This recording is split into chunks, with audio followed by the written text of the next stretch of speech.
नमस्कार, बहुत स्वागत है आपका। इंडिया टीवी देख रहे हैं आप। आपके साथ मैं हूं प्राची पाराशर। शाम के 5 बज चुके हैं। वक्त हो गया है पब्लिक के बीच से मुकाबला का। दूसरे चरण के मतदान से पहले 2024 का चुनावी रण दिलचस्प हो चुका है। प्रधानमंत्री नरेंद्र मोदी के एक के बाद एक कांग्रेस और विपक्ष पर तीखे हमलों ने पूरा का पूरा नैरेटिव बदलकर रख दिया है। आज प्रधानमंत्री नरेंद्र मोदी ने मुस्लिम रिजर्वेशन का मुद्दा उठाकर चुनावी पिच पर कांग्रेस को बैकफुट पर लाकर खड़ा कर दिया है। सीधे तौर पर प्रधानमंत्री नरेंद्र मोदी ने न सिर्फ कांग्रेस बल्कि पूरे के पूरे विपक्ष यानी कि इंडिया अलायंस को चुनौती देते हुए पूछा है कि इंडिया अलायंस से क्लियर करे कि एससी एसटी के रिजर्वेशन में से छीनकर जो रिजर्वेशन है वो नहीं दिया जाएगा मुस्लिम समुदाय को, यानी कि मुस्लिम कम्युनिटी को, यानी कोई कटौती नहीं की जाएगी। उधर कांग्रेस ने अपनी मैनिफेस्टो में जो 50% का कैप है आरक्षण का, उसे हटाने का वादा जनता के सामने रखा है। अब सवाल यह है कि कौन कर रहा है तुष्टीकरण, कौन कर रहा है अपीसमेंट की पॉलिटिक्स, और प्रधानमंत्री नरेंद्र मोदी बीते 72 घंटे से जो टोन सेट करने की कोशिश कर रहे हैं उससे किसको होगा फायदा, किसको होगा नुकसान, और क्या इस बार चुनावों में खुलकर हिंदू मुसलमान होने लगा है, इसी पर करेंगे चर्चा। हमारे साथ तमाम खास मेहमान होंगे, जनता हमारे साथ है, लेकिन आइए पहले आपको सुनवा देते हैं प्रधानमंत्री नरेंद्र मोदी ने आज क्या कहा। 2004 में जैसे ही कांग्रेस की केंद्र में सरकार बनी, उसके सबसे पहले किए गए कामों में था, सबसे पहला काम था चुनाव जीतने के बाद आंध्र प्रदेश में एससी एसटी के रिजर्वेशन में से कमी करके मुसलमानों को रिजर्वेशन देने का प्रयास। ये एक पायलट प्रोजेक्ट था। 2011 में कांग्रेस ने इसे देश में लागू करने की कोशिश की।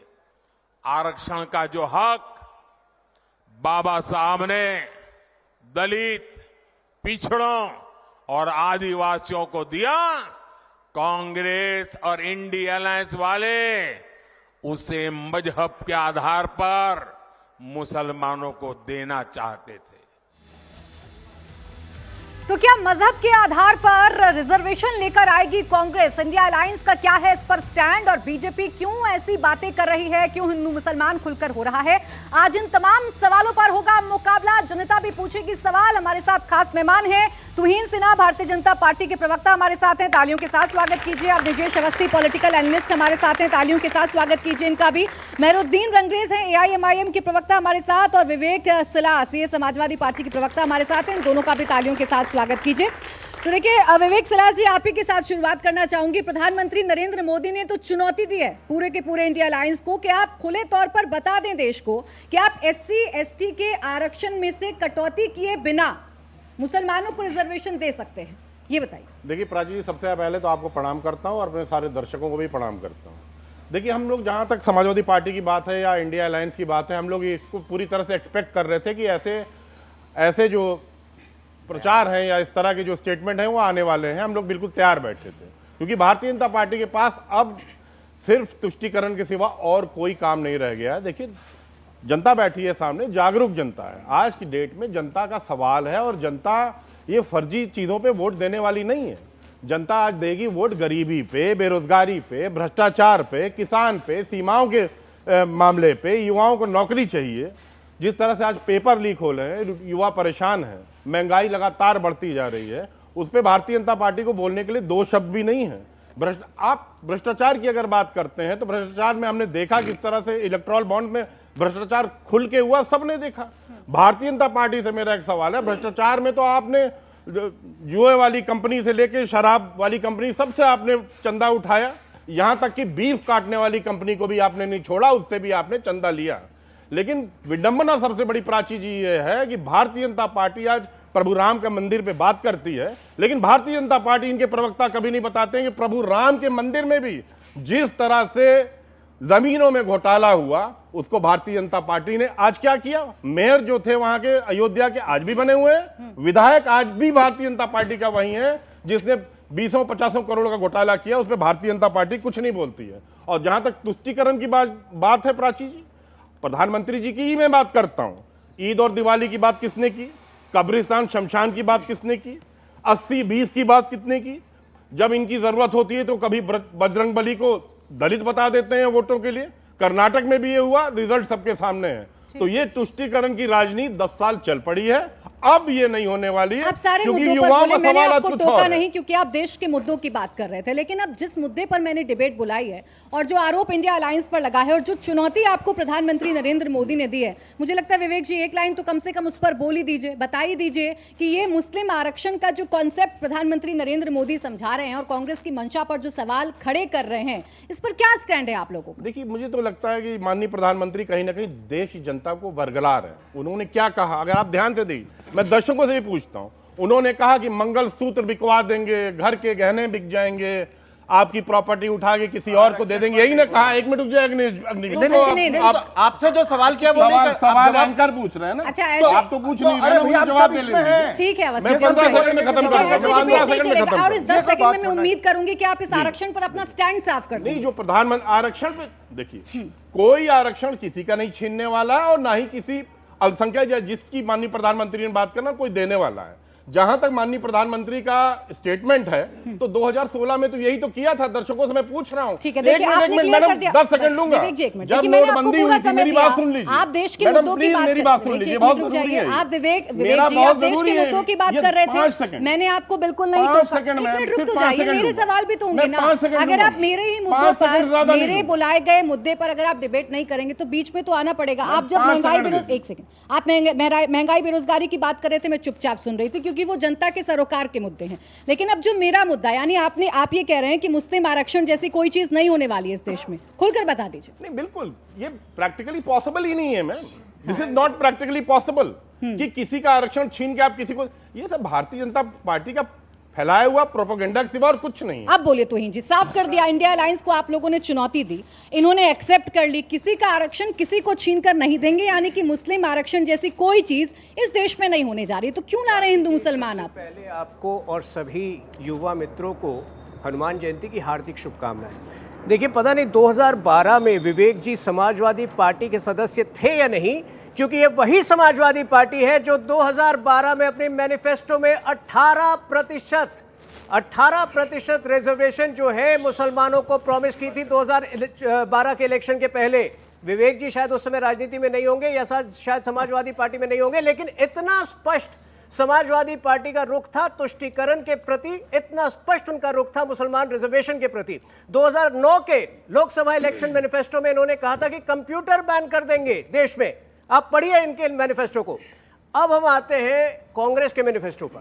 देखिए, जब प्रधानमंत्री मोदी जी ने जो बातें कही है वो क्यों वाकई आपको वो चिंता का विषय है, मैं आपको बताता हूं। जब भी इतिहास में रीडिस्ट्रीब्यूशन शब्द कांग्रेस के मैनिफेस्टो में जुड़ा है या जब भी कांग्रेस पार्टी का सरोकार रीडिस्ट्रीब्यूशन शब्द से हुआ है, पुनर्वितरण से हुआ है, इस देश का तजुर्बा जो है बहुत भयावह हुआ है। 1947 में इन्होंने अखंड भारत के साथ की जमीन को पुनर्वितरित किया था, एक बहुत ही दोषपूर्ण पार्टीशन के जरिए जिसमें पाकिस्तान का निर्माण हुआ था।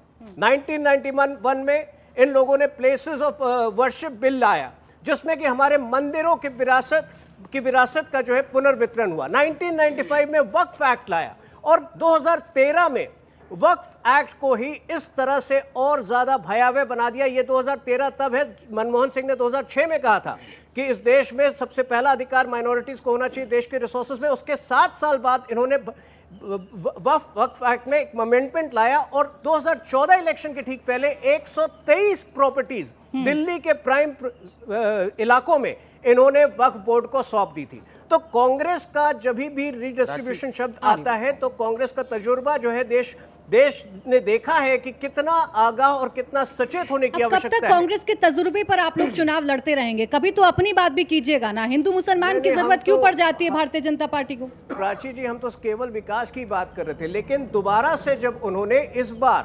सबसे रेवोल्यूशनरी पुनर्वितरण की बात कही है राहुल गांधी ने, तो क्या हम उसका जवाब भी नहीं दे? आप उनके रीडिंग बिटवीन द लाइंस कीजिए उनके मैनिफेस्टो। लेकिन बड़ी देर लग गई आपको रीडिंग बिटवीन द लाइंस करते करते। मैनिफेस्टो बहुत पहले का आ चुका है, दूसरे चरण में आपको याद आई है? अभी 10 दिन हुए हैं और ये तब तक चलेगा क्योंकि देश को आगाह करना है। इस बार राहुल गांधी कह रहे हैं कि आपके प्रॉपर्टी की सोशियो इकोनॉमिक सर्वे होगी। ठीक है, लेकिन साथ में वो ये भी कह रहे हैं, उनके मैनिफेस्टो को आप बार बार पढ़िए तो मुसलमानों के राइट्स को प्रोटेक्ट किए जाएंगे। इसका अर्थ क्या है? आर्टिकल 25 to 30 के तहत जो निरीक्षण हिंदू समुदाय की संपत्तियों का होगा उससे मुस्लिम समुदाय महफूज रहेगी।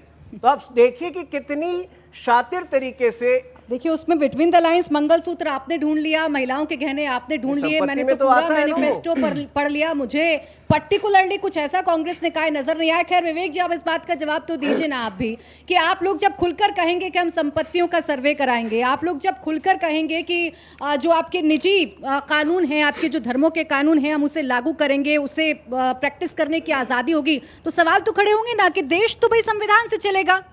देखिए प्राची जी, समाजवादी पार्टी किसी भी सवाल से पीछे नहीं भागती और हर सवाल का जवाब देने में यहाँ खड़ा हूँ। आपने अभी बात की मंगलसूत्र और गहनों की बात की, तो 2016 में क्या हुआ था दर्शकों, आप पूछिए ना दर्शकों से।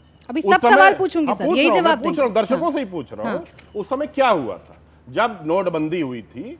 जो पैसा हमारी घर की महिलाओं ने संभाल के रखा था अपने रेनी डेज के लिए, उसको प्रधानमंत्री मोदी जी ने बाहर निकाल लिया था, कह के कि ये काला धन है, और लाइन में खड़ा कर दिया था। यही तो किया था उन्होंने। और जब लोगों के पास पैसा नहीं था तो उस समय 70% या आधे दामों में महिलाओं ने अपना सोना बेच के काम चलाया था। यह है भारतीय जनता पार्टी की सच्चाई। यही मोदी जी कह रहे हैं। और क्या कह रहे हैं देखिए, अभी इन्होंने कंप्यूटर्स की बात की थी। समाजवादी पार्टी तो छाती ठोक के कहती है कि उत्तर प्रदेश में अगर 50 लाख लैपटॉप किसी ने बांटा है तो अखिलेश यादव ने बांटा है। ये इन्होंने क्या किया है? अब इन्होंने तो ये भी पूछा ना कि आपने यू टर्न क्यों ले लिया? 18% आरक्षण की बात करने वाली पार्टी आखिर यू टर्न क्यों ले रही है मुस्लिम आरक्षण पर? आज विवेक सिलास जी को इंडिया टीवी पर आकर ये क्यों कहना पड़ रहा है कि आप किसी का आरक्षण लेकर किसी को नहीं देंगे? खुले तौर पर, सीधे तौर पर नहीं बता रहे हैं आप किस समुदाय और कौन से समुदाय की बात कर रहे हैं। एक सेकंड तोहीन जी, मैम एक बार फिर खुले तौर पर नहीं बता पा रहे। मैं तो स्पष्ट सवाल पूछ रही हूँ मुस्लिम आरक्षण को लेकर, लेकिन आप किसी अन्य मुस्लिम आरक्षण पे मैंने बोल तो दिया। हाँ। किसी का आरक्षण छीन के किसी विषय में मत पढ़िए ना सर, किसी विषय में मत पढ़िए, सीधा बोल दीजिए कि मुस्लिम आरक्षण जो है वो SC ST का छीनकर नहीं दिया जाएगा। जो आरक्षण की सुविधाएं सबको संविधान में दी गई हैं, उसी के तहत समाजवादी पार्टी आगे बढ़ेगी।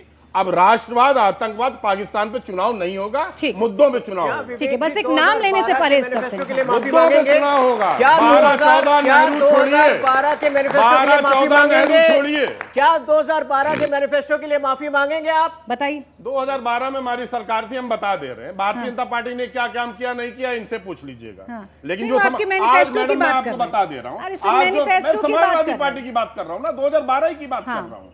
जो आज आप IPL मैच देख रही है ना, जो लखनऊ की टीम बनी हुई है, जहां लगातार मैच चल रहे हैं, सारे दर्शक देख रहे हैं, वो समाजवादी पार्टी की देन है। खैर अवनी जी शवस्ती जी, फिर आयु रमेश जी आपके पास, ये भी समाजवादी पार्टी की देन है। अवनी जी शवस्ती जी, अब देखिए खुलकर, इससे खुलकर क्या कर, अब रुक जाइए विवेक सिलास जी, अच्छा रुक जाइए, अच्छा रुक जाइए सर, रुक जाइए। मुझे पता है आपको बहुत सारे मुद्दे इनसे पूछने, लेकिन अवनी जी शवस्ती जी, इससे ज्यादा खुलकर क्या कहे विपक्ष? चुनौती को स्वीकार भी कर लिया, कह रहे हैं ना किसी का आरक्षण किसी को नहीं दिया जाएगा, संविधान में जो है वही रहेगा, तो क्यों नैरेटिव चलाना? प्राची जी, ये तो सच है। 60 साल में जिसने किसी को कुछ नहीं दिया, इन्होंने सचमुच कहा है कि किसी को कुछ नहीं मिलेगा। हम सिर्फ कह रहे हैं, ये तो खुल के कह रहे हैं आज यहाँ पर सबके सामने कि अब तक हमने कुछ नहीं दिया तो देंगे क्या?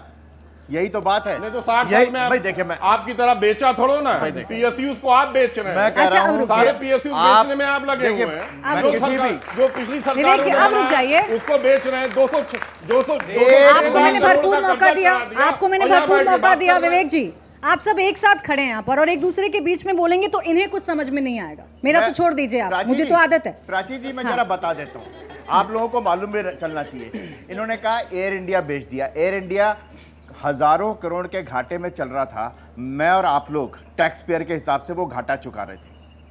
वो जो हवाई जहाज में सफर करते हैं ना, वो नहीं दे रहे थे, मैं और आप दे रहे थे। अब वो घाटा कौन चुका? अब अगर घाटा होगा तो किसी और कंपनी का होगा, भारत सरकार का, और मेरा टैक्स पेयर का पैसे। अच्छा, लौट कर मुस्लिम आरक्षण, ठीक है ना? बड़ी साफ सी बात है। नहीं नहीं, बीच में बोले थे कि बेच दिया। आप प्लीज विवेक जी टॉपिक मत चेंज करिए, घुमा रहे आप, घुमा रहे। विवेक जी आइए, मैं इन्हीं से पूछ लेती हूँ कि आपको ऐसी तू मैमे वाली बहस चाहिए या आपको स्पष्ट बहस चाहिए? हाँ तो विवेक जी, किसने मना किया है? चले ना। अरे थोड़ा शांत हो जाइए। अच्छा विवेक जी, एक मिनट, विवेक जी अकेले बोलेंगे। अवनी जी एक नहीं मिनट। बोलूंगा। अगर आरक्षण के अकेले मुद्दे पे बोलना है, इन्होंने तो बोला नहीं। अवस्थी जी एक मिनट। 2012 अकेले बोलना है विवेक जी तो हम सब खामोश हो जाते हैं, मैं माइक नीचे Okay, रख देती हूँ, done. आप बोलते रहिए, बाकी सब चले जाते हैं। बताइए। ठीक मैम, चलिए ठीक है, आप बोलिए अवस्थी जी। 2012 के घोषणा पत्र में क्या मुद्दा था वो इन्होंने नहीं बताया, उसका कोई जवाब नहीं दिया, पहली बात। दूसरी बात बड़ी साफ सी है, आप विकास के मुद्दे पे बात करिए, आपको जहां जिस भी मुद्दे पे आंकड़ों के हिसाब से महंगाई पर आप गूगल पे करिए, आप लोग सब लोग गूगल वाले होंगे ना, उसमें करिए। 2004 आई नहीं थी तब था 34 रुपए, और जब गई तब था 76 रुपए, ठीक। और आज है 96 रुपए। किसके काल में बढ़ाई? आप देखिए, मेरी बात पर विश्वास मत करिए, गूगल में अभी करिए पेट्रोल प्राइस, करिए अभी करिए आप। जब ये मुद्दे हैं, नहीं, मेरा नहीं, सवाल एक ये, सेकंड, आप just a समझाइए minute। मुझे। मैं इसलिए कह रहा हूँ, आप ही समझाइए मुझे अवस्थी जी, जब ये इसीलिए- मुद्दे हैं। मैं इसीलिए कह रहा हूँ, हाँ। इसीलिए कह रहा हूँ कि जब आप लोगों में से कई लोग कहते हैं कि बेरोजगारी का मुद्दा है, अभी शायद आपका था कि कोई और चैनल था ITI से, तो ITI वाला उसने कहा कि ITI का फुल फॉर्म क्या होता है वो भी नहीं बता पाए। यहाँ पर 1 लाख अगर स्टार्टअप्स हैं जिन्होंने अपना बिजनेस शुरू किया है, मैं यही तो समझ रही हूँ। एक सेकंड, अवस्थी जी, बेरोजगारी इसलिए बार-बार आप रोक रही आरक्षण हूँ की मैं बात आपको। कर रहे हैं ना, हाँ। आरक्षण के जब बारे में इतने बड़ी सारे साफ सी मुद्दे बात हैं, है। एक सवाल ऐड कर लीजिए, जब जी। इतने सारे मुद्दे हैं, उपलब्धि है इस सरकार के पास, सब कुछ बेहतर है पिछली सरकार से कंपैरिजन करके अगर देखा जाए, जैसा दावा बीजेपी कर रही है, तो क्यों हिंदू मुसलमान की जंग छेड़नी? भाई मुद्दों पर प्राची जी, लड़िए। आप एक बात बताइए ना, नेहा के साथ जो हुआ उसके बारे में क्या करूं?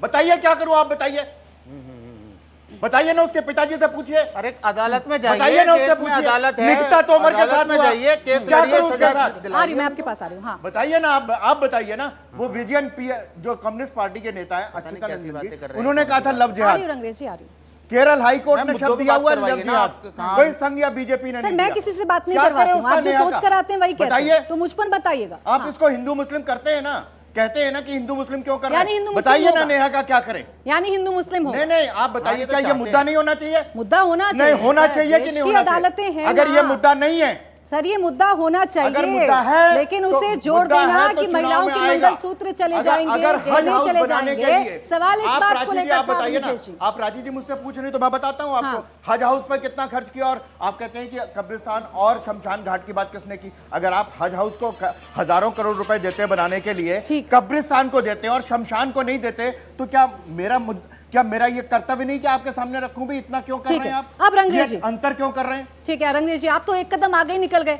प्रधानमंत्री नरेंद्र मोदी ने हमला कांग्रेस पर बोला, मैनिफेस्टो उनका एक्सपोज करने की कोशिश प्रधानमंत्री ने की, और आपने पीएम को हिटलर बोल दिया। जब मोदी जी बयानबाजी करते हैं और मंच से करते हैं तो ऐसा लगता है जैसे कोई हिटलर बोल रहा हो। तो उन्होंने क्या गलत बात कह दी? जब प्रधानमंत्री जो है संविधान की शपथ लेकर, जिस देश का धर्मनिरपेक्ष देश है और लोकतांत्रिक देश है, उसमें वो बैठकर मुसलमान को 20 करोड़ जनसंख्या को जो वो घुसपैठिया बताते हैं और खालिस्तान सरदार भाइयों को खालिस्तानी बताते हैं, तो ये कहाँ कैसी राजनीति कर रहे हैं? ये तो जनता सब देख रही है। दूसरी बात, मैं एक जिम्मेदारी से कहना चाहूंगा, ये जो कपड़ों से पहचानने की बात किसने की थी? 80-20 की बात कौन करता है? शमशान कब्रिस्तान की बात कौन करता है? तो ये कौन करता है और किनको फायदा होता है? 15 करोड़ मुसलमान से 100 करोड़ हिंदू भाइयों को डराकर वोट लिया जाता है। ये कौन सा तुष्टीकरण है कि मुसलमान ज्यादा हो जाएंगे, जनसंख्या ज्यादा हो जाएगी? मैं पूछना चाहता हूं, मोदी जी के परिवार में मोदी जी के कितने भाई बहन हैं? योगी जी के कितने हैं? मोहन भागवत जी के कितने हैं? अगर उनके परिवार की आप लगाएंगे तो हमारे परिवार में कम है, उनके परिवार में ज्यादा है। तो ये बच्चों की भी बात, हर चीज से मुसलमान को जोड़कर देखना, मस्जिद, मंदिर, कब्रिस्तान और ये हमारी मस्जिदों को टारगेट करना, हमारे मदरसों को टारगेट करना, तो अच्छा, मान मोदी लिया। जी अच्छा, से चलिए, मान ऐसी लिया। अपेक्षा आपकी- कोई अरे, नहीं कर अच्छा, सकता। सिर्फ 10 मगर आपकी चुनाव बात आयोग को- नहीं, एक आप मिनट रुक मेरी बात, एक मिनट बस रुक 10 जाइए। सेकंड। आपने चुनाव डरने आयोग डराने क्या की कर रहा बात है? कही, आपने अच्छा, ये डरने डराने बताइए, की बात कही चुनाव रंगरेज आयोग जी। क्या कर रहा है? अरे आप सवाल उठाइएगा वो रंगरेज जी, खुलेआम आपने डरने डराने की मंच बात से कही। प्रधानमंत्री बीजेपी जब अगर मंच से हिंदू बहुसंख्यकों मुसलमान को कर रहे हैं, अल्पसंख्यकों तो से जो डराती बाकी है। जो उनके अब नहीं political सुनेंगे, leader हैं, वो क्या नहीं करते हैं? सुनेंगे, फिर मैं वो आप भी पर यही भी करते यही हैं। ट्रिक अपनाऊं कि मैं शांत हो जाती हूँ और आप भाषण देकर निकल जाइए। पब्लिक बैठी है, इसीलिए आइए ना कि मैं भी आपसे क्रॉस क्वेश्चन करूं और आप मेरे नहीं, आप सवालों मेरे के बीच में जवाब तो दें। interrupt कर रही हैं, उनसे मैंने तो आप सबके बीच में नहीं, इंटरप्ट नहीं, किया आप है। इनके नहीं नहीं साथ- सर, जब वो बोल रहे ये थे, पब्लिक है, हाँ, सब ये देख रही है, अजहरुद्दीन और ये मेरे बात पब्लिक नहीं, है, आप बोल सब रहे देख रही है सर। और मैं बार बार पता नहीं मेरे कहती हूँ, बोलने से मुझसे कोई दिक्कत पर्सनल है क्या मत आपको? होइएगा। मैं यहाँ से किसी के पर्सनल जवाब देने नहीं आई हूँ, ना मैं रंगरेज जी आपको जानती हूँ, ना विवेक जी को, ना तुहिन जी को, ना अवस्थी जी को। मैं आपको आपकी पार्टी का पक्ष रखने के लिए बुला रही हूँ, क्रॉस क्वेश्चन के लिए तैयार रखिए, क्योंकि मैं तो पूछूंगी आपसे। आप मुझे जवाब दीजिए इस बात का। मैं आपसे कह रही हूँ, आप कह रहे हैं चलिए बीजेपी डराती है बहुसंख्यकों को अल्पसंख्यकों से, आप क्या करते हैं? आप भी तो ये कहते हैं मेरा देश का मुसलमान खतरे में है, मोदी सरकार आ रही है तो देश के मुसलमानों के साथ ये हो रहा है, वो हो रहा है। आप भी तो ये कर रहे हैं ना। ये जो बार बार अल्पसंख्यकों की बात आ रही है, अल्पसंख्यकों में मुसलमान तो है ही हैं, सरदार भी हैं, सिख भी हैं, क्रिश्चियन भी हैं, बौद्ध भी हैं, मगर ये जो बार बार हमें ही टारगेट करा जाता है, तो हम तो इस बात से कह रहे कैसे? हैं, अच्छा, मगर चलिए हम उदाहरण तो कोई दीजिए। बयानबाजी हिंदू भाइयों के खिलाफ नहीं देते ना। ठीक, उदाहरण बताइए हम दीजिए। देते हैं क्या? बिल्कुल, आप उदाहरण दे दीजिए। चलिए मुझे उदाहरण दीजिए, देश का मुसलमान कैसे टारगेट हो रहा है। एक घटना बताइए जिसमें देश का मुसलमान टारगेट हो रहा हो या जानबूझकर उसका धर्म देखकर उसे टारगेट किया जा रहा हो। फिर आ रही हूं मस्ती जी। जितने भी भाजपा के शासित राज्य हैं, आप देख लीजिए, एनालाइज कर लीजिए। नहीं, मुझे जितने एनालाइज भी नहीं करना मकानों ना, पे आपने बुलडोजर एनालाइज की किया कार्रवाई होगा। हुई है, सुन लीजिए एक मिनट, और जितने भी जो मुसलमानों के एनकाउंटर किए जा रहे हैं और उनको यूपीए के जितने तहत भी जो नहीं, है उनको नाम जेलों में लेकर डाला जा बताइए। रहा है, अब तो ऐसे- सारे खास तौर से आप अब चेक ऐसे कर आप लीजिए। categorize अरे करने गुनाह लगेंगे। अगर प्राची जी, आप मुझे- गुनाह अगर मैं करता हूं तो सजा आप मेरे पूरे घर को देंगे। रंगरेज जी, आप मुझे सिर्फ एक नाम ले दीजिए, उसके बाद देखिए मैं तुहीन जी से क्या सवाल पूछती हूँ कि आपने क्यों किया उस शख्स के साथ ऐसा। कोई तो एग्जाम्पल होगा, आप लड़ाई लड़ते हैं अगर ऐसे लोगों की, तो कोई तो नाम आपके जहन में होगा जिसके लिए आपने रिसेंटली लड़ाई लड़ी हो, जो मुसलमान पीड़ित हो। अरे मैं तो प्राची जी बार बार कह रहा हूं कि ट्रेन में मुसलमान आ रही, सेफ सर, नहीं आ रही, आ है। रही। चेतन नाम का आदमी 3 मुसलमानों की पूछ कर तुम्हारा क्या नाम है, जय सिया राम बोलो, गोली मार देता है। ठीक। तो ये टारगेट नहीं है, तो अब आप जल्दी आपको से दिखाई अवस्थी जी, नहीं एक दे रहा, सवाल, तो फिर मुझे उसके नहीं बाद जनता पता, के बीच में नहीं तो जाएंगे। पूरे मेरा देश तो में ये सिर्फ 10 हवा है। सेकंड एक मिनट, हाँ 10 सेकंड का आ रही इंटरेक्शन हूँ, है। ये कह रहे हैं कि डरा रहे हैं, इनके नेता तो धमकाते हैं कि एक दिन जब मोदी चला जाएगा हिमालय पर और योगी चला जाएगा मठ में, तब तुमको बचाने कौन आएगा। देखिए ये भाषा है इनकी। अरे और सर, आप कहते हैं क्या कि हम करते डरे हैं? हुए हैं। आप क्या कहते ये हैं? इनके लोग नेता है। रोज मुसलमानों सबने के सुना आप खिलाफ लोगों आप ने। बयानबाजी सब करते आप हैं, लोगों ने सुना आपके होगा खिलाफ ये। कोई कार्रवाई नहीं हो रही। वही तो मैं कह रहा हूँ। अच्छा चलिए, अब आप खालिस्तानियों लोगों के लिए, के मुसलमानों आप के लिए लोगों के उनको आरोप जोड़ते हैं हर प्रत्यारोप चीज तो से। चलते रहेंगे। असल में जनता है जिन्हें तय करना है कि आपके कौन से मुद्दे पर इन्हें विश्वास है। चलिए आप ही खड़े हो जाइए, नाम बताइए अपना। रुक जाइए, आ रही हूँ सर। मेरा नाम नमन शर्मा है। अच्छा नमन, एक मिनट बस, ये बताइए जो मुद्दा अभी चल रहा है, तुष्टिकरण की राजनीति कौन कर रहा है, या सीधा क्या कांग्रेस आएगी तो मुस्लिम आरक्षण लेकर आएगी? आपको भी ऐसा लगता है? मैम मुझे बिल्कुल लगता है कि अगर कांग्रेस आएगी तो मुस्लिम आरक्षण लेके आएगी। उसका वजह है कर्नाटका में कांग्रेस की सरकार है और वहां के 3 इंसिडेंट्स मैं गिनवाना चाहता हूं। पहला, एक व्यक्ति अपनी दुकान के अंदर हनुमान चालीसा बजाता है तो उसको पहले पीटा जाता है, उसके बाद फिर एफआईआर हो जाती है। दूसरा, नेहा नाम की लड़की जिसको मारा गया कर्नाटका में, वो उसको मारने वाला एक मुसलमान था। और उसके बाद जो सीआईडी है, उनके पिता ने, जो कांग्रेस की लीडर हैं, उन्होंने कहा कि पुलिस ढंग से काम नहीं कर रही है। कल की एक खबर आई है जिसमें कहा गया कि 28 साल की एक महिला को ब्लैकमेल किया जाता है, ये कहकर कि उसकी प्राइवेट पिक्चर्स दिखाई जाती है और उससे कहा जाता है कि इस्लाम में कन्वर्ट हो जाओ। विवाहित महिला। सर, आप समाजवादी पार्टी के नेता हैं, मेरठ से भानु प्रताप अच्छा, नाम। लेकिन एक बात बताइए, अपराध को क्या धर्म से जोड़कर देखना चाहिए? ये तो वो करते हैं ना प्राची जी। मैम बिल्कुल देखना नहीं चाहिए, लेकिन एक जगह एनकाउंटर जहां कर दिया, एनकाउंटर कर्नाटका कर की दिया। सरकार, कांग्रेस की सरकार है वहां पर, और वहां पे इस तरीके की चीजें हो रही हैं, और यहां तक कि कांग्रेस के खुद के नेता ये बयान दे रहे हैं कि पुलिस ढंग से काम यानी नहीं सरकार की मंशा पर सवाल है। चलिए खड़े हो जाइए, नाम बताइए। नहीं, मेरा नाम कुशाग्र है। मैम आप इत्तेफाक रखते हैं इनकी बातों से? नहीं, मैं आपने अभी पूछा कि अपराध को धर्म से जोड़कर देखना चाहिए या नहीं देखना चाहिए। मैं बिल्कुल सहमत हूँ कि नहीं देखना चाहिए, लेकिन हिंदुओं का एक भी आप ग्रंथ दिखा दो जिसमें लिखा हो कि भाई तुम मुसलमानों को मारो तुम्हें जन्नत मिलेगी। कुरान में लिखा है कि काफिरों को मारो तुम्हें 72 हूरें मिलेंगी। इसलिए ना जाने कितने कितने अच्छा चलिए, अच्छा बैठ जाइए, अच्छा बैठिए, अच्छा बैठ जाइए, बैठ जाइए, अच्छा चलिए बैठ जाइए, अच्छा सर बैठ जाइए, अच्छा सर बैठ जाइए, बैठ जाइए, बैठ जाइए, अच्छा बैठ जाइए, अच्छा खड़े हो जाइए, आप खड़े हो जाइए, अच्छा सर रुक जाइए, अच्छा रुक जाइए, ठीक है ठीक है। कोई किसी के धर्म पर नहीं बोलेगा, मैं सबसे अपील कर रही हूँ, कोई किसी के धर्म पर अटैक नहीं करेगा। मैं आपसे सवाल कर रही हूँ, ये जितनी, सर रुक जाइए एक मिनट, क्या हिंदू मुसलमान, अच्छा रुक जाइए मैम, रुक जाइए, हिंदू मुसलमान क्या वाकई राजनीति में हो रहा है और जानबूझकर किया जा रहा है? एक बात सुनिए, कोई मिनट सर, भी मैं आ- आएगा, कोई भी पार्टी आएंगे, सिर्फ मुस्लिम को टारगेट बना करके तुम्हारी यही राजनीतिक है। मुसलमान के नाम नहीं ले रहे तो तुम्हारी खाना हजम नहीं हो रही है। हर कोई मुस्लिम ही के मिलते हैं। अच्छा, आप ही बताइए मुस्लिम कितना है, मुस्लिम कितना है कि जितना भी काला धन गया ना हिंदुओं की गया, मुसलमान के कुछ नहीं गया। मुसलमान तो मजदूर है, मिट्टी खोद करके रोज पानी पीती है। मुसलमान के क्या उखाड़ेंगे तुम लोग, खुद गरीब है, खुद अच्छा ठीक है सर, मैम ठीक है, आप खड़े हो जाइए, अभी रुक जाइए। आपने कहा कि मुसलमानों को टारगेट कर रहे हैं, ऐसा क्या है जो बीजेपी सरकार करती है? कोई टारगेट नहीं कर रहे हैं मैडम, कोई नहीं कर रहा। मुसलमान को कोई टारगेट नहीं कर रहा है। ये लोग सिर्फ मुसलमान के नाम लेकर के राजनीति कर रहे हैं। सत्ता में रहना चाहते हैं। मुस्लिम के नाम नहीं लेंगे तो इनकी कुर्सियां छीन जाएगी। ये आप बीजेपी से हिंदू जागरूकता है, हिंदू जागरूकता हिंदू पढ़ लिख करके बहुत काबिल बन गया। अब देखिए 3-4 सवाल आ गए हैं। पहला तो ये कि कांग्रेस करती है तुष्टीकरण, तुहिन जी आप जवाब दीजिएगा। और यहाँ से जो सवाल आया है कि टारगेट कोई नहीं कर रहा है, बस ये है कि आप लोगों को जीत नहीं मिल पाएगी, आपकी रोटियां हजम नहीं हो पाएंगी जब तक आप मुसलमान का नाम नहीं लेंगे। आप पूछ रहे हैं कि क्यों ये विषय आते हैं चुनाव में हिंदू मुस्लिम के। मैं आपको बता रहा हूं, विषय हमारे लिए जो प्रमुख विषय हैं वो है 25 करोड़ लोगों को जो गरीबी रेखा से बाहर निकाला हमने, जो 70% इजाफा हुआ है नेशनल हाईवे के स्ट्रेच में, जो 75 नए एयरपोर्ट बने हैं, जो 13 करोड़ नए टैप वाटर कनेक्शन दिए गए, वो हमारे लिए मुद्दे हैं। लेकिन कुछ विषय जो है राष्ट्रीय सुरक्षा से आपको जोड़ के देखने पड़ेंगे। सीपीआईएम का जो मुख्यमंत्री था केरला का 2010 में, उसने ये बयान दिया था, वी अच्युतानंदन जी, उन्होंने बयान दिया था कि पीएफआई की गतिविधियों को अगर केरल में नहीं रोका जाए, और प्रमुख तौर पर उन्होंने लव जिहाद की बात की थी, तो कल को जो है केरला में जो है एक बड़ा डेमोग्राफिक डिस्टॉर्शन होता नजर आ रहा है। अब अगर राहुल गांधी जो केरल के एमपी हैं, अगर ऐसे ज्वलंत विषयों पर बात नहीं करते हैं तो वो तुष्टीकरण है, और वो चूंकि ये विषय राष्ट्रीय सुरक्षा से जुड़ा हुआ है, हम इसका उत्तर देंगे उनको। चलिए खड़े हो जाइए, नाम बताइए। जी मेरा नाम आस्तिक तिवारी है। मैं अभी 2 मिनट पहले की चर्चा को थोड़ा आगे ले जाना चाहूंगा। जो ये आप धर्म से जो आदमियों की पैंट उतरवा के देखा जाता था, हिंदू है मुसलमान है, मुसलमान होता था मार दिया जाता था, हिंदू होता था छोड़ दिया जाता। और सुनिए, जब उस पे एकाध क्या कहते हैं बीजेपी के अध्यक्ष ने जवाब दिया, हाँ तो केजरीवाल का राज है, अच्छा दिल्ली में कुछ अच्छा हो तो मोदी क्रेडिट ले जाएंगे, बुरा हो तो केजरीवाल का राज है। यानी बीजेपी हिंदू मुसलमान करती है। और कोई सवाल करेगा? अच्छा आप खड़े हो जाइए, नाम बताइए अपना।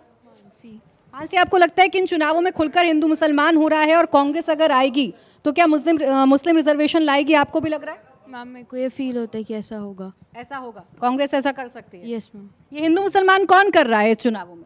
BJP, Congress, Samajwadi party, India गठबंधन या एनडीए? मैम सब पॉलिटिक्स पे बेस्ड है। सब सारी कर रही हैं? सब पॉलिटिक्स है और सब पॉलिटिक्स पे बेस्ड है। सब पॉलिटिक्स पे बेस्ड है। और किसी का सवाल है? खड़े हो जाइए, नाम बताइए। इशिता मिश्रा, मेरा सवाल आपसे है। अभी आप दंगों की बात कर, किससे? विवेक जी से या रंगरेज जी से?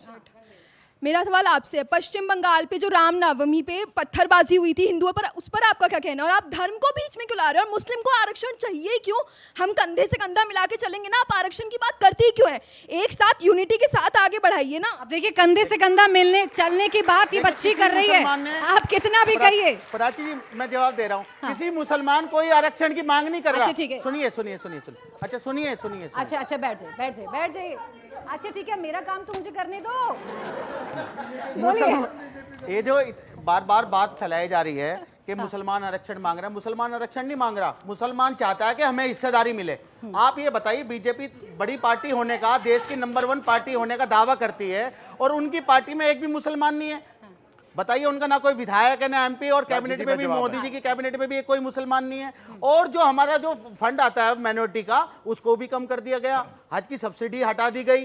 तो ये तुष्टीकरण तो आपको दिख ही रहा होगा कि कैसे एक, और जब तक मुसलमान का नाम ले मोदी जी और उनकी टीम के लोग, तब तक तो उनका चुनाव में जो है भाषण ही पूरा नहीं होता। अगर हम ना होते तो इनकी तो ये मोदी जी 2002 से लेकर और 2024 तक रंगरेज जी, मैं मुसलमान का नाम लेकर आपसे सवाल करूं तो आप अल्पसंख्यक पर चले जाते हैं, और मैं आपसे अल्पसंख्यक को लेकर सवाल करूं तो आप मुसलमान पर आ जाते हैं। गजब फिट करते हैं राजनीति में मुसलमान को। 2-3 बातें आई हैं, उनका जवाब देना बहुत जरूरी है।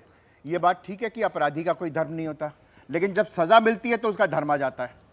यहाँ पर 2 लोगों टेस्ट मैच फिक्सिंग के लिए पकड़े गए, अजरुद्दीन और श्रीसंत तो ने कहा कि ठीक है मैं पकड़ा गया, अजरुद्दीन ने कहा मुझे इसलिए पकड़ा गया क्योंकि मैं अल्पसंख्यक हूं। ये नहीं चलेगा, सबको बराबर मिलेगा, पहली बात। दूसरी बात, आपने कहा कि मजदूर है मुसलमान, मैं मानता हूं 60 साल के लिए। आप ये पिछले 10 सालों में देखिए, अगर सरकारी नौकरी में, यूपीएससी में, सिविल सर्विसेज में क्या मुसलमानों का प्रतिनिधि बढ़ा है या घटा है? आप बताइए मुझे। बता रहा हूं 1% है सरकारी जॉब में मुसलमान। बताइए पूरे देश में, अरे सच्चर कमेटी की सिफारिश लागू कर दीजिए ना। भाजपा की तो 10 साल हो गए सरकार को, कर दीजिए सच्चर कमेटी की सिफारिश को लागू। एक सेकंड, जिस व्यक्ति को आप लोगों ने विलन बताया, पूरे देश में 2002 के बाद से गुजरात के मुसलमानों का पर कैपिटा इनकम क्या पूरे देश में सबसे ज्यादा है कि नहीं है?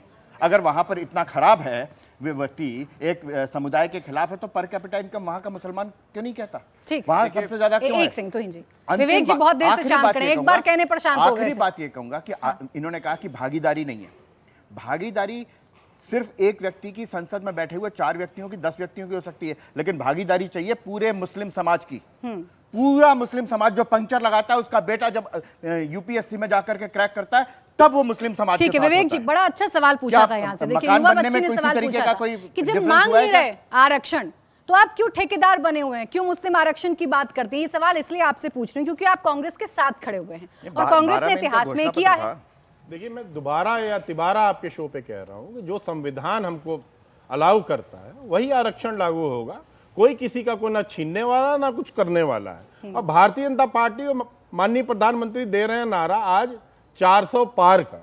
अरे जो पार्टी 400 किलो आरडीएक्स कहां से आया उसका नहीं पता लगा पाई और बात कर रही है 400 पार की। ये फर्जी बातें भारतीय जनता पार्टी को करना बंद कर देना चाहिए। देखिए अभी महिलाओं की बात हुई, उत्तर प्रदेश में देखिए सबसे ज्यादा बलात्कार अगर महिलाओं पे अत्याचार हो रहा है तो उत्तर प्रदेश में हो रहा है। हाथरस की बेटी के साथ क्या हुआ, उस दलित बेटी को आपने रात में 2 बजे पेट्रोल छिड़क के जला दिया। अंकिता भंडारी के साथ क्या उत्तराखंड में भारतीय जनता पार्टी के नेता थे। बीएचयू में क्या हुआ जहां से प्रधानमंत्री जी का लोकसभा है, वहां भी जो बलात्कार हुए भारतीय जनता पार्टी के लोग उसमें सम्मिलित मिले। लेकिन भारतीय जनता पार्टी, और दुख इस बात का है कि मीडिया भी इस पे कहीं ना कहीं पर्दा डालने का काम करती है। और इन लोगों का काम क्या है, एक खबर दिखाते हैं और एक खबर पर उतनी तीखे सवाल पूछती हूँ जितने मुस्लिम आरक्षण पर आपसे पूछ रहा हूँ। 1 मिनट, आप कह रहे हैं नहीं होना चाहिए, मुस्लिम आरक्षण नहीं होना चाहिए, जो संविधान में लिखा है वो होना चाहिए। वही होना ठीक है, संविधान में तो ठीक है, संविधान में 50% का कैप है। कांग्रेस ने कहा है 50% का कैप हम हटा देंगे, तो क्यों नहीं समझा रहे हैं कांग्रेस को? कह रहे गड़बड़ कर रहे हैं आप, संविधान के हिसाब से चलिए, वहां क्यों चुप है?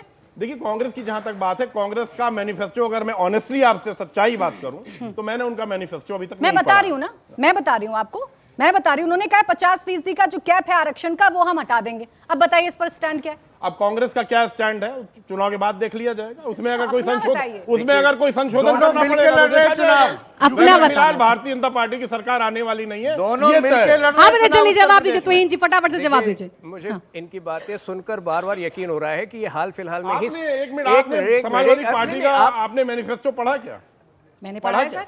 उसमें क्या लिखा है बताइए? उसमें आपने लिखा है कि आप आरक्षण लेकर आएंगे SC/ST के? संविधान के हिसाब से जो आरक्षण मैंने पढ़ा है सर, और मैं पढ़कर ही आप लोगों से बात करती हूँ। ऐसा नहीं कि कांग्रेस का मैं नहीं पढ़कर आई। बोलिए। बार बार इनकी बातें सुनता हूँ, यकीन होता जा रहा है कि हाल फिलहाल में समाजवादी पार्टी शायद ज्वाइन किए हैं, क्योंकि इन्हीं के नेता मुलायम सिंह यादव ने रेप के विषय में कहा था, रेप के विषय में क्या कहा था मुलायम सिंह यादव ने क्या कहा था, लड़के हैं गलती हो जाती है। अरे नेहरू गांधी को छोड़ो, गलती हो जाती है। जनता के पास जाना होगा, अब मुझे मजबूरन जनता के पास जाना होगा, ऐसे नहीं चर्चा करूंगी। ये चाहते हैं मुलायम सिंह यादव। विवेक जी प्लीज, विवेक जी, विवेक जी, विवेक जी रुक जाइए, चलिए मेरा नाम बताइए। नमस्कार, जोर से बोलिएगा तभी चुप होंगी। नमस्कार, मेरा नाम आयुष मिश्रा है। 2006 के तत्कालीन प्रधानमंत्री विवेक जी, जनता, विवेक जी, विवेक जी, विवेक जी, विवेक जी सवाल पूछ रहा है, आयुष सवाल पूछ रहा है, रुक तो जाइए, आपस में लड़ेंगे, आपस में लड़ेंगे। बोलिए।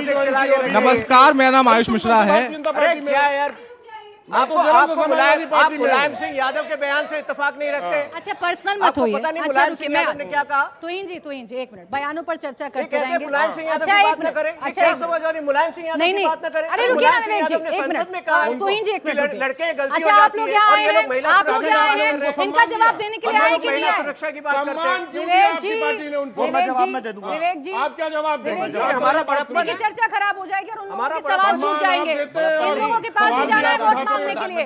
तुहिन जी रुकिए प्लीज, इन लोगों के पास जाना है वोट मांगने के लिए, ये बोल देंगे कि आप सुनते नहीं है फिर। हाँ बोलिए। प्रवक्ताओं से निवेदन है कि मेरी बात को सुना जाए और मैं बोलना चाहूँ, आयुष मिश्रा मेरा नाम है। 2006 के सवाल बताइए ना किससे? तत्कालीन प्रधानमंत्री, सवाल तो बताइए किससे है? सवाल मेरा बीजेपी प्रवक्ता से है। 2006 के तत्कालीन प्रधानमंत्री का भाषण मिसकोट किया जाता है, जहां पे एसटी और एससी की बात हुई थी है, वहां पे सिर्फ मुस्लिम का नाम लिया जाता है और प्रधानमंत्री सिर्फ पहले चरण के बाद ये क्या बोलते हैं, ये मुद्दा उठा के लेके आते हैं, क्योंकि उनको पता है कि यही मुद्दा है जिस पे जनता की वो क्या बोलते हैं, जनता का ध्यान आएगा और वो ऐसी धर्म के नाम पे, जाति के नाम पे लोगों को बांटने की कोशिश की जाती है। एससी एसटी आपने क्यों गौर कर दिया? नाम बताइए। जवाब तो दे दूं। मेरा नाम प्रद्युमन पांडे है। मैं अपने सत्ताधारी पार्टी से ही सवाल पूछना चाहूँगा, क्योंकि इनसे क्या पूछूं जो खटाखट गरीबी खत्म कर रहे हैं। एक है जो कह रहे हैं कि बच्चे हैं गलती हो जाती है। मेरा आपसे यही सवाल है कि आपने बहुत सारी विकास का काम किया, बात किया, लेकिन आपके तरफ से बेरोजगारी पे कोई भी बात नहीं होती है। एक है हमारे पास एक डाटा अभी आया है, अंतर्राष्ट्रीय श्रम संगठन है एक ILO, उसने एक डाटा हमें रिपोर्ट तैयार की है, हमें दिया है कि 80% युवा भारत के वो बेरोजगार हैं जबकि कुशल भी हैं। इस पे आपका कोई स्टैंड नहीं आ रहा है, ना प्रधानमंत्री मोदी इस पे बात कर रहे हैं और ना ही कोई भी प्रवक्ता आपकी तरफ से बात कर रहे हैं। एक हो गया रोजगार का मुद्दा, एक हो गया रोजगार का और एक हो गया तुष्टिकरण का। आप कोई पूछ रहा था सवाल? हाँ आ रही हूँ सर, मैं आपके पास आ रही हूँ, आगे आ जाइए। ये तुष्टिकरण का मुद्दा क्या जानबूझकर उठाया जा रहा है और क्या कांग्रेस आएगी तो रिजर्वेशन छीनकर SC ST का मुसलमानों को दे दिया जाएगा? ऑब्वियसली मतलब पहले भी यही बात हुई थी, बट मेरा क्वेश्चन इस बार बीजेपी से है कि आप लोग मतलब नो डाउट कि तरक्की बहुत हुई है हमारी कंट्री में जब से बीजेपी आई है, बट ये जो मोदी जी का लास्ट स्पीच था जिसमें उन्होंने मंगलसूत्र वर्ड यूज़ करा है, जो हिंदुओं के सेंटिमेंट्स को छेड़ा गया है और जो हर चीज़ में हिंदू मुस्लिम करते हैं, मेरा मेन क्वेश्चन सारी पार्टी से है कि क्यों? मतलब ऑन ग्राउंड मुझे मैं खुद मेरे फ्रेंड्स वगैरह इतने हमारे बीच में ये बात नहीं होती, बट इलेक्शंस के टाइम दंगेबाजी हिंदू मुस्लिम इतना क्यों? अब देखिए इस पर तो तालियां हो जानी चाहिए कम से कम।